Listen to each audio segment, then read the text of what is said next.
Il s'agit des finances de la commune. J'ai demandé donc à deux experts, parce que c'est quand même une affaire d'experts, les finances, que je vais nommer, donc Olivier Sten, qui malheureusement ne peut pas être avec nous ce soir, il a quelques petits soucis de santé, mais il sera rétabli d'ici 7 à 10 jours. Et Olivier Sten est un spécialiste en fiscalité. Il était responsable du centre des impôts de Lunel. Il connaît très bien la fiscalité locale en général et il connaît très bien la fiscalité de Bayard. Également, une autre personne qui est Jean-Luc Lebranat, qui a eu des fonctions importantes en matière de contrôle de gestion et notamment à la Caisse nationale d'assurance maladie. Donc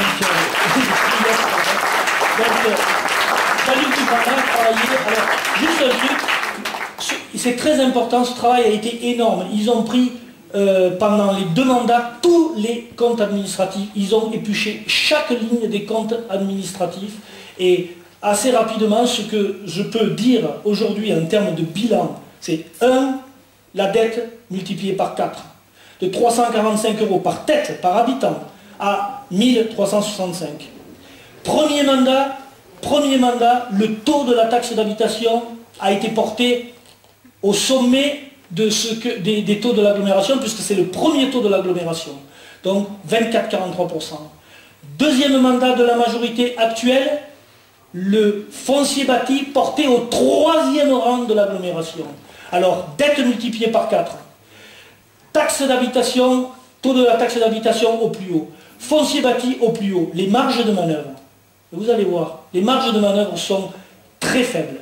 Il va falloir être très précis dans l'usage des deniers publics. Alors vous comprenez bien que le lac, on ne peut pas garder ce type de réalisation qui n'est pas du tout en accord avec nos besoins premiers. Voilà une piste, disons, d'économie. Et j'ai demandé à Jean-Luc, désolé Jean-Luc, désolé Olivier, une petite pensée aussi pour Olivier Sten, je leur ai dit, écoutez, moi, il y a un truc qui m'intéresse, c'est le pouvoir d'achat des Bayardois.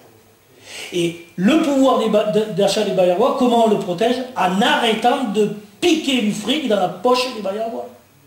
Donc aujourd'hui, il faut stabiliser. Stabiliser, ça veut dire que les taux d'imposition, il faut décider de les baisser.